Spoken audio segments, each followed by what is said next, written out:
Please ensure the loan repayment will, you while I was at work. An unexpected email popped up. Upon hastily reaching out to him, Greg calmly began to explain, "Oh, sorry about that. I've fallen for someone else and decided to start a new life with her." Furthermore, he revealed his plan to take the luxury car recently purchased in my name with a loan. Despite my attempts to dissuade him, my husband ignored me, abruptly ended the call, and became unreachable. In the end, Greg disappeared with his mistress, leaving behind a substantial debt. As a mother to our 10-year-old son, I never envisioned such an unfair situation. I found myself at a loss, unsure of what to do, my mind going blank. At 35 years old, my name is Hannah, and my husband Greg is the same age.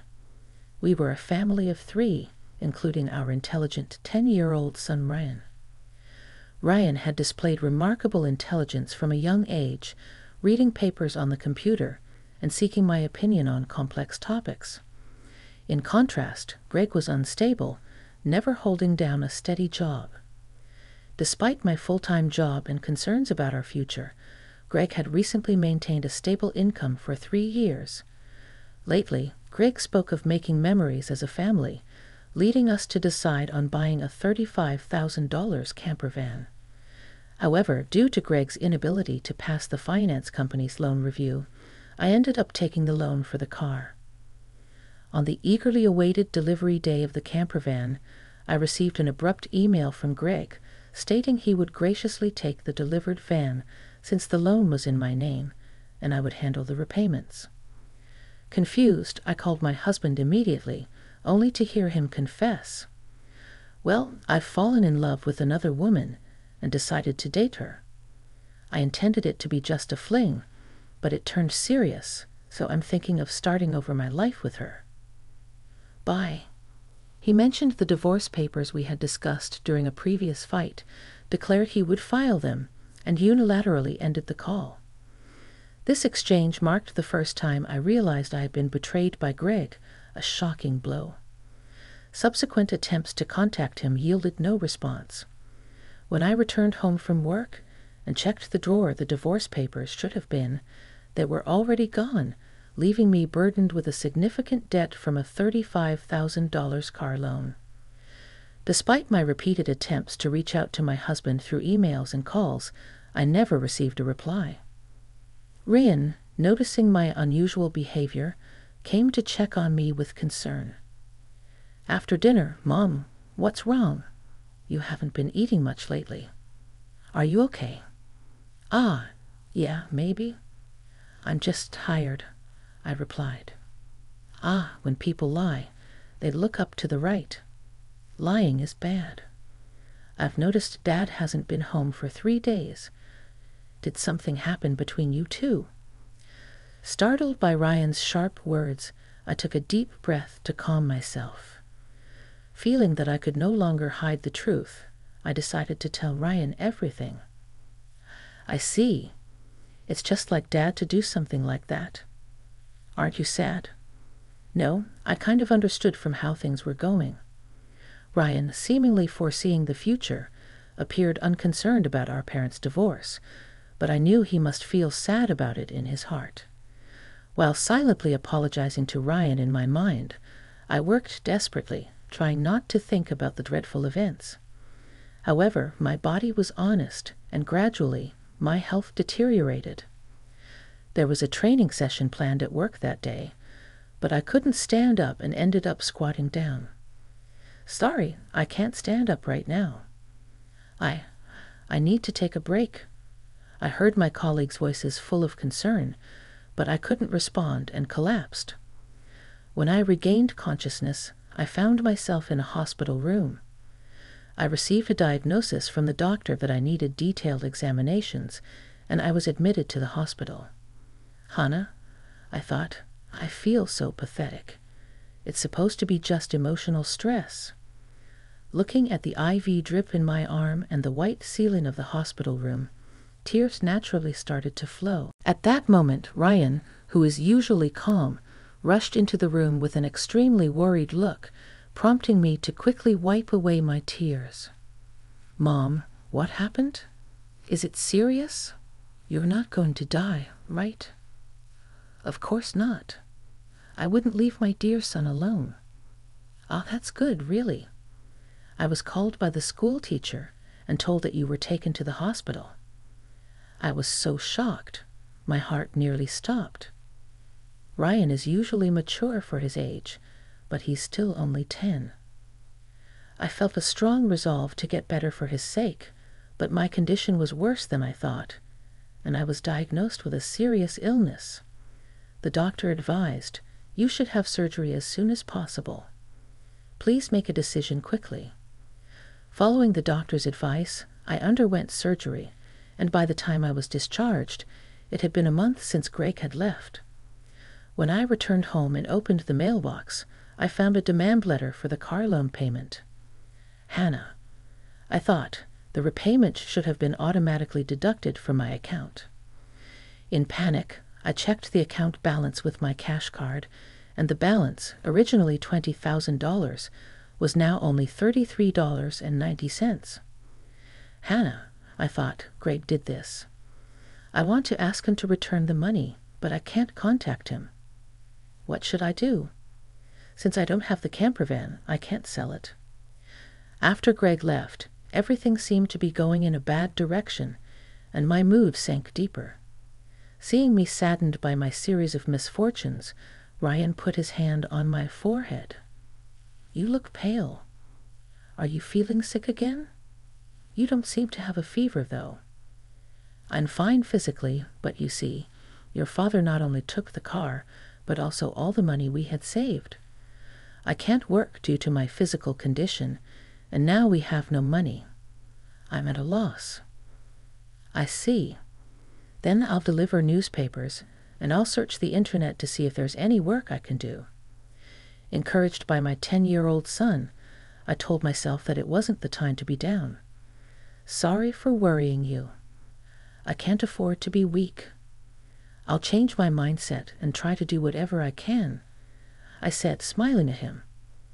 Ryan also smiled back and then said something unexpected. "Let's plan how to get the car back from Dad." "How can we do that?" "The camper van is in your name, right?"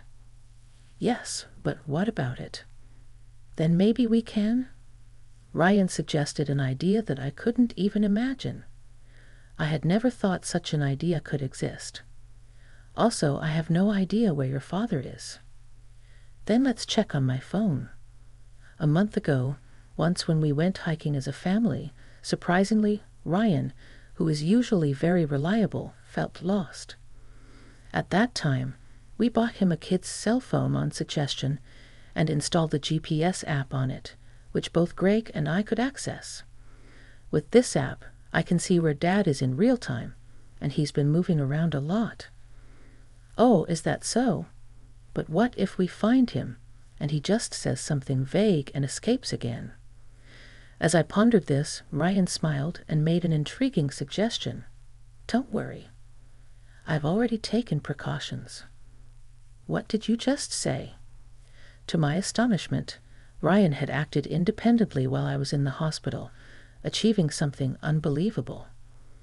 I thought, I can't believe such a smart child came from me. Understanding Ryan's words, I was simply amazed. He had even caught wind of Greg's mistress. "All right, let's teach Dad, who betrayed us, a lesson." "Okay, let's start the plan right away." Together, my son and I prepared for that moment. With Ryan by myself, I thought, I'm invincible. Bring it on, anywhere, anytime. 3 days later, my phone rang. "Ah, it's me. Please, I need your help." "Oh, who might this be?" "Don't play dumb. It's your husband, obviously. I'm being questioned by the police about you. At this rate, they might ask me to come to the police station voluntarily.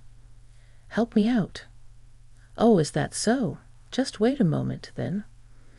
I immediately went with my son to where Greg was, and to my surprise, it was a forest park near our house where camping was possible. Greg was being questioned by the police in front of his car, looking bewildered.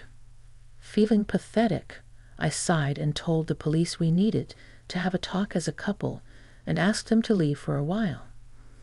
At that time, Greg seemed uncomfortable being watched by the people around us and urged Ryan and me to get into the car. Inside the car, Greg's mistress was sitting cross-legged, glaring at us, but that was no longer important. Sorry about that. Thanks for coming. But why did the police suddenly show up at my place? I don't get it. That's because I filed a report about the missing camper van. What? Why would you do that? It's obvious, isn't it? My car was stolen. Greg, foolishly thinking that actions between spouses can't be criminal, was saying nonsensical things, but the world isn't that naive, you know. You filed for divorce, remember? Forgot. So we are strangers now and are driving a stranger's car without permission. That's a crime. Ryan figured all this out, typical, sharp as ever a kid. But I didn't steal the car. I just borrowed it for a bit. Oh, is that so? Well, I'd like to use my car now, so could you return it? That would be really helpful.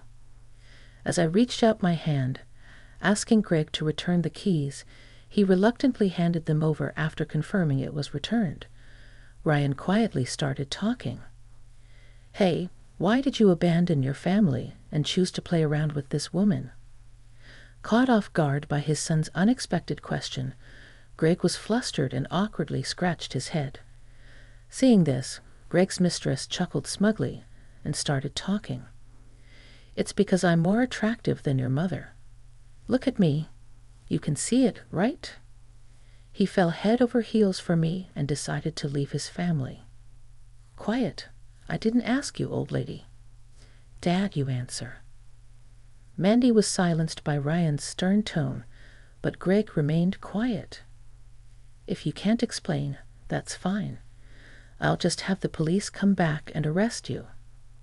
Wait, hold on. Okay, I'll talk.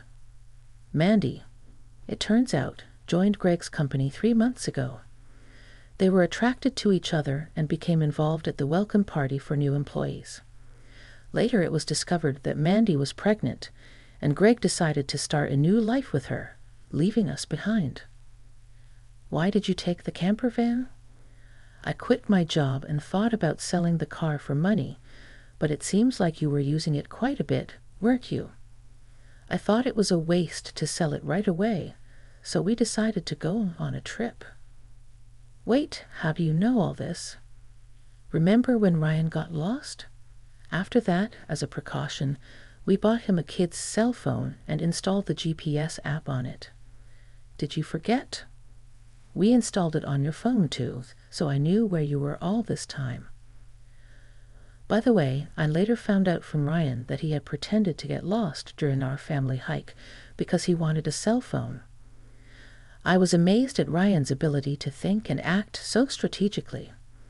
I suspected something was off with Dad, so I came up with this plan to monitor his actions. You really are a terrifying child. I will never become an adult like you.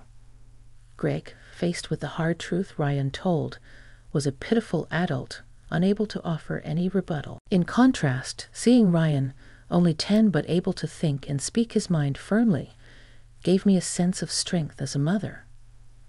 I felt I couldn't lose, especially in settling things properly. Also, return the $20,000 you withdrew from my account right now. That was our joint property as a couple. I don't have to return it. No, it's not that. The money was what I saved little by little since I was single. After all, you always quit your jobs midway, so we hardly ever saved money together, did we?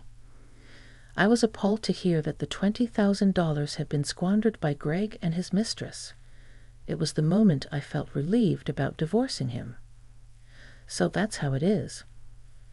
But if you stole and used the car and my money, that's going to be a serious crime. What? I just sent the police away, so it's not their business anymore, right? I only said we would talk. I have no intention of withdrawing the complaint. I must add the theft of my money to the report. Mom, should I call the police now? I can do it with just one button on my phone. Mandy, Greg's mistress, had been watching our conversation but quickly tried to get out of the camper van. At that moment, she let out a scream that echoed around. The reason was that outside the car door, Mandy's parents were standing there, faces red with anger, about to explode in fury. "Ah, I'm sorry. Don't be so angry, but why are you here, Mom and Dad? I called your parents beforehand." "What? Why?"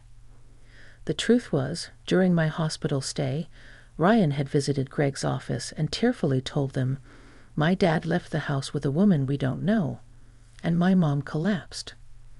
Seeing Ryan's sorrowful and frail state, the people at Greg's office suspected Mandy, who had left the company with Greg, and gave Ryan her parents' address.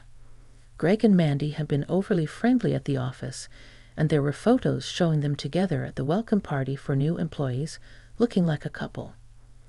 After learning from the office people that you commuted from your parents' house, Mandy's parents were standing there, faces red with anger. I went there with your photo, and your parents came out when I visited. Then I told them everything that had happened. So today, I contacted Mandy's parents and asked them to wait nearby for a while. How could you do this to me, the worst? I don't want to hear that from you. That's my line. By the way, your stomach seems quite big. When is the baby due? In 3 months. What? Wait a minute. That doesn't add up. When you met my husband, you two met only 3 months ago. What's going on? It's not time for the baby to be born yet. Hearing this for the first time, Greg stared at Mandy, eyes wide. Wait, what does that mean? Are you stupid? Don't you get it? It takes about 9 months from conception to birth, which means the child she's carrying isn't yours. You're so foolish. What do you mean, Mandy? Have you been deceived, leaving me? Ah, I almost got away with it. Can't help it now that I'm caught. You're so naive. You can't see through lies at all. Really a fool. Don't mock me. My whole life is ruined because of you. What were you thinking? Greg and Mandy started an ugly argument, but nobody intervened, letting them have it out. Meanwhile, we contacted the police again to explain the situation. As it began to get dark, the forest park was brightly lit by the red lights of the police cars. No, really, I was wrong. I was truly wrong. I'm sorry. I'll work hard and never cheat again, so please just don't arrest me, Dad. People don't change that easily, especially lazy people like you. Exactly. Ryan's right. I can't trust you at all. Reflect on your actions and pay for your crimes at the police station. If I get arrested, I won't be able to pay back the money. Is that okay with you? I don't mind. Pay me back after you've atoned for your sins. Take your time. Don't worry. I've already found you a place to work. Let's see, there's Ryan's child support, plus the $20,000 you stole from me. I'm not sure how much it will all add up to, but you'll work and pay it all back. I had one last thing to say to Mandy, the mistress. You might think you're just an onlooker, but don't forget you're an accomplice to Greg's theft. Be prepared for that. When I told them that Mandy would have to pay if Greg couldn't return the stolen money, she shivered in fear. Mandy asked her parents for help, but they refused, saying, "We disown a daughter who causes trouble for others."